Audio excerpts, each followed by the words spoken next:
racing. Untitled Shamrock Blue is bursting through a gap and coming ominously. Shamrock Blue's got the lead and Shamrock Blue's got the money.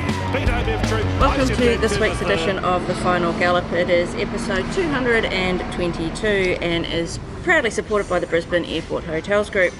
Shortly we will preview our runners for Saturday's Metro meeting at Doomben and our runner Vega One in the Group 2 Apollo Stakes at Randwick. Morning Tony, the stable continues its hot run. Three nice progressive winners last Saturday in Vaccine, King Kappa and Comrade Rosa. Yeah, good morning Claire, good morning everyone. Yeah, they were progressive horses last week, one at Eagle Farm. It was a really good day.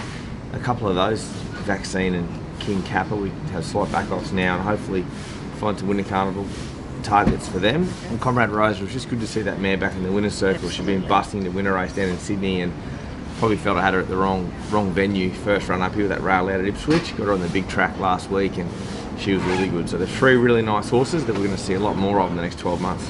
Yes, we hope so. Okay, let's start our preview with our old favourite Vega One in the English Millennium Race Day at Royal Randwick. The rail will be in the true position. The track is currently rated a good 4 with mostly fine and warm conditions ahead. Are you expecting the track to be fair for all the runners on Saturday? Yeah, I think so. I think the rail over in the true at Randwick got a fair bit of track to work with. Whether they were going to win hard fence, whether they're going to come off a little bit. I'd imagine they'd come off that fence a touchdown. There is a bit of a forecast. There's a few showers in Sydney this morning actually. Yes. Talking to Alex who's got Vega One down there. So I dare say that track will have a little bit of give in it as it can do this time of the year at Randwick, and they'll probably come off fence. So will certainly suit our horse. Okay. He is in race 8, which is the Group 2 Apollo Stakes at weight for age over 1400 metres. Vega One will carry 59 kilos. Ryan Maloney will go down and ride him, and he will jump from barrier 12. He's currently paying $51 to win and $8.50 for the place. He is third up for the prep now, improved from a solid finishing performance first up in the Felville on over 1200 before strong late in the Magic Millions Cup with a big weight. Fitter now and is coming up a nice gallop on Tuesday. Yeah, he's in good order. He's one of the few horses, I guess, in this field that's sort of up and going and fit. You know, most of these horses are resuming and have got a lot, bigger targets later on in the autumn.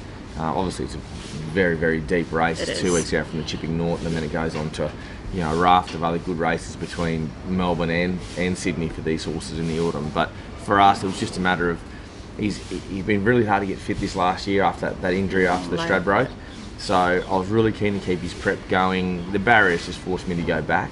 But there's a bunch of horses going to be just in front of us that will take us right into the race. So he's the sort of horse that's ridden quietly. We can just pop up with them and then try and expose him inside the 300. Magic Means Day, he's had to run in 2 handicaps leading into this, and we've had to carry a lot of weight against horses with not so much weight. So at weight for age, even though he's up against a couple of really good horses in this race, he's actually probably better suited at weight for age than what he is in those handicaps, giving away so much weight to young horses down on light weight. So I'm not too concerned by the gate. I think there are plenty of horses in front of us that can drag us into the race.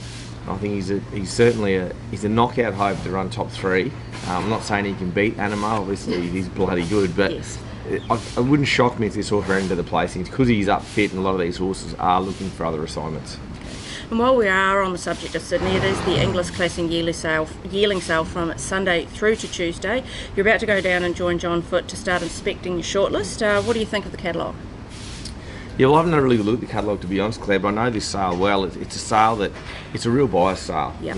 There's a whole bunch of horses there. It's good when I get down there, which is tomorrow. John's already done all the groundwork, so I get to look at the last list of horses that he's weeded out all the horses that we probably don't like. Yep. And found a nice list of horses to buy from, which is good for me. It makes my life a lot easier. Yep. So John's been down there since Monday, pounding the pavement, getting it all done. There's I think some 800 and something horses down there in the sale. So there's a lot of horses to go through, but it is always renowned as a really good buyer's sale. A good horse or two come out of this sale every year, and you haven't got to spend a fortune at this sale. So even though the average of the sale has increased over time, it's still a really good sale to buy that really nice racehorse out of. So I'm looking forward to it. I always do this sale. I enjoy getting out the classics. There's always a large enough buying bench there. Yep. And if you do your work, which John does, you can come away with some really nice horses and you won't break the bank. Okay, well remember, if you are interested in coming into yearling with us this yearling sale season, please do pre-register your interest so you don't miss out. The email to contact is sales@gollanracing.com.au. Okay, now let's have a look at our 4 runners for Saturday's Metro race meeting at Doomben. The rail will be in the true position. The track is currently rated a soft 5 with hot and sunny days forecast. If we do get the hot conditions expected and the track dries out, do you expect on speed to be the sweet spot? Yeah, I don't know. Rail true, it's a bit of a tricky one, mate. You've got a fair bit of track to work with, but sometimes they can race a bit fancy. It'd be very interesting to see. I hope not with our first runner, which we'll get to soon, Ashgrove. I hope they can run on and make ground, but I'm not sure. We've had a couple of really nice days here the last few days, but this morning it's bloody humid. Yeah. It's trying to rain, a few spits of rain about, so very interesting to see how much water Ross Smith and his team over there are doing to put on this track leading into it. Okay. I'd really hope for a fair track, but I think we really got to watch how these early races play out. Okay. Our first runner will be in race 2, which is the No Metro Wins handicap over the 2,000 metres. Ashgrove runs 59 kilos. Jimmy Orman rides from barrier 11. He's currently the $2.15 early favourite. 2 agonisingly close seconds at his past 2 starts after a strong win at Eagle Farm. He was just beaten in the wave at the Gold Coast, then out to 2,020 metres last start and was pipped by a nose, giving the win at 3.5 kilos. Yeah, and unfortunately he's got to give a few of these horses more weight again. It looked a lovely race for him if it had ran to true scale. But it sort of hasn't. He's been elevated to the top weight of it, which makes it hard. So what I mean by that, everyone out there, is that there is a base scale for these types of races. We weren't to carry the 59 at all, but obviously if you're the highest rated horse, you must carry the 59, and they weight down from that. That's what we've ended up with it when the noms have come out. So I'm not in love with the weight or the barrier. We'll have to go back and just take our medicine from that gate. We learned our lesson in the winter when we started to try and want to roll forward on him from these awkward draws. He just got over racing and then just didn't finish his races off well, and really put us back after that. So it's important. We've got Jimmy Orman on board. He's riding in as good a form as anyone in the country, I think, at the moment. So Jimmy will be instructed to go back, put him to sleep, get some cover anywhere in that second half of the field, and then try and ride his race from there. It will make our life a little bit harder, and I do expect him to probably get out in the betting from where he is. He's no doubt the best horse in the race, but he's just going to need a hell of a ride to get the job done from where he is with that 59.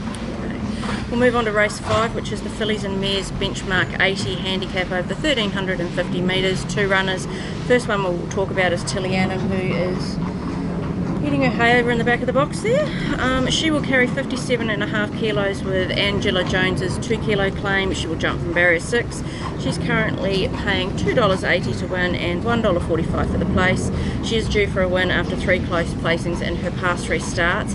Last start was a half-length second at this track and trip behind her stablemate Rock and Roll. Yeah, she reminds me a bit of the couple of mares that won last week, a bit of Vaccine and Comrade Rosa. She's racing at off-season racing. She's fringe being a carnival horse. I think she looks beautifully placed here. You put Angie's claim into the mix, gets in with a 57.5. She gets in beautifully.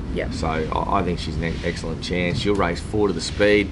She'll be anywhere in the first 2 pairs. Give her back as a really good sight. I think she looks very, very hard to beat.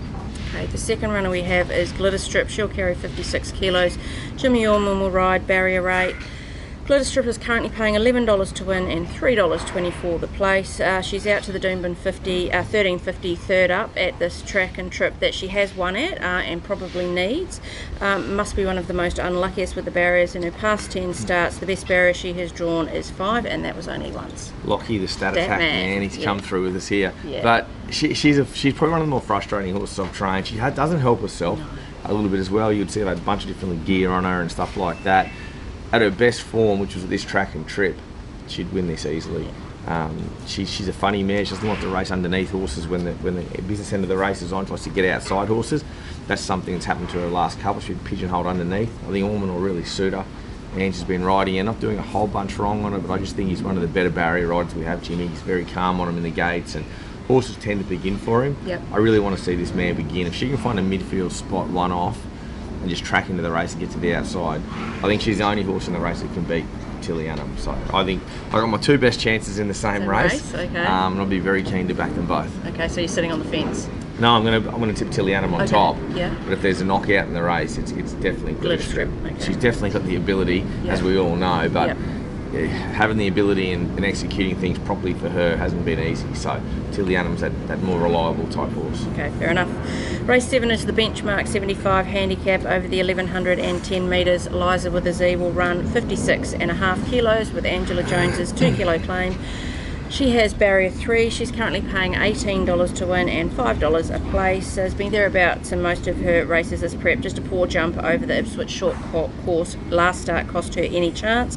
Back out to a distance she has had 5 of her 6 wins at and drawn a good gate. Yeah, she jumped straight down on her nose there for the other day and a half mile, and it was a run that I just wanted to give her to bring her back to town, and it's just unfortunate that's how it happened.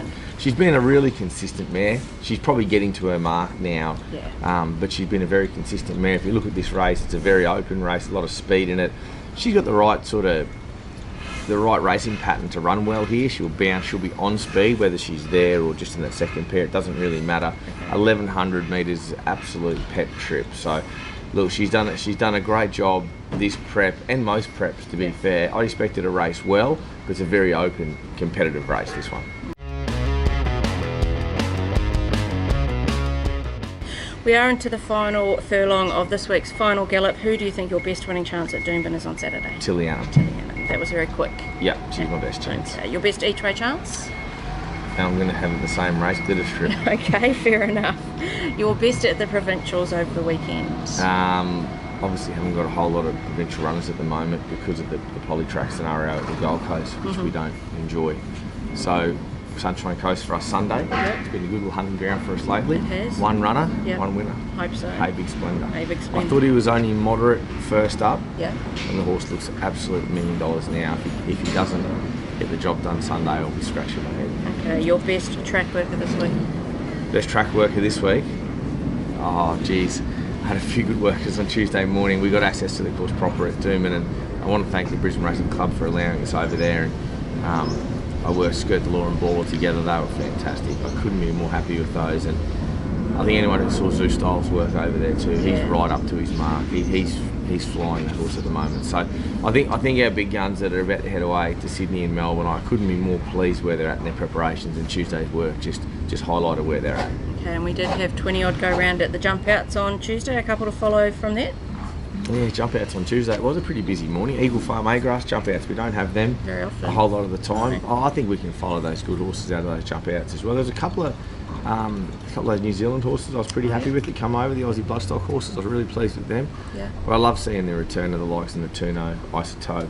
Yeah. You know, even Halal, newcomer to the stable, working him out. So there's a couple of nice horses there, and you'll see a lot of those horses trial again on Tuesday at Doomben. So got a pretty busy month heading up. A lot of horses resuming, but very, very happy with the way they're coming along here. Okay, and your performance from the stable for the week? Yeah, it was a pretty tricky one, this one. There was a few that I could have went with, but I will go with King Kappa. I thought he was brilliant. I just love the way he's improved throughout his preparation, the way he's learned to control himself, and he's always had speed. He's had ability from his first ever run. Yeah. It's just how he's been able to control that. And as they get older, they've got to do it better. And he's doing it really well. From the horse that come in to where he's ended up 4 weeks, she's 4th run in for us. I think he's made huge improvements. So King Kappa for me, for what was a very good weekend for the strong bloodstock team, winning on the Saturday, and the Sunset Soiree winning on the Sunday. So well done to Blake. He's a good guy, runs a good syndicate there, and got a lot of good people involved. So well done to him. But absolutely. King Kappa for me, hats off to him Saturday, and I think he's a horse that over the next 12 months you're going to hear a lot more of up here in Queensland. That's very pleasing to hear. Okay, it is time for Cav's Corner, which is supported by the Brisbane Airport Hotels Group. He was close to getting it 3 in a row, but his second leg let him down on Sunday. Can he make amends this week? It's over to you, Cav. Welcome to Cav's Corner for this week. No joy last week. This week we're going to spread it about a bit. We'll go to Doomben on Saturday.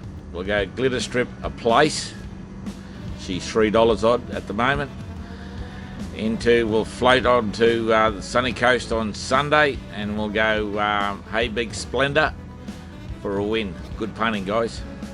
So he's kind of followed your lead from the few runners that we do have. So he's gone Glitter Strip a place into Hey Big Splendour for the win. Yeah, I do. I mean, Glitter Strip's just hard to back win only, isn't she? You know, because she can either miss the start, it caught underneath horses, all the things that can go wrong with Glitter Strip can happen. But at $3.20 or $3 something a place, you know, I think she's a terrific bet. So, you know, I like Cav's multi this week. And I really like Hey Big Splendour. If he can't get the job done Sunday, he possibly won't be here Monday. So it's up to him. But, you know, I like his multi this week, Cav. A very small team for us this weekend, but we've been shooting really well lately. So hopefully it will continue on the weekend. I love getting back over to Doomben. Yeah, absolutely. Well, good luck down in Sydney, Tony, both with Vega One and also securing some future stars at the English Classic yearling sale. Yeah, it's a weekend I always look forward to, this classic sale. It's like I said, it's easy. It's a lot easier for me because John gets there and does all the work, but it's a sale you can really buy good value for money at. So all you guys out there, if you are on the fence and you want to buy a yearling, you will get good value for money from this sale, and I really recommend jumping on board. Okay, well, best of luck to everyone for the weekend at the sale and at the races.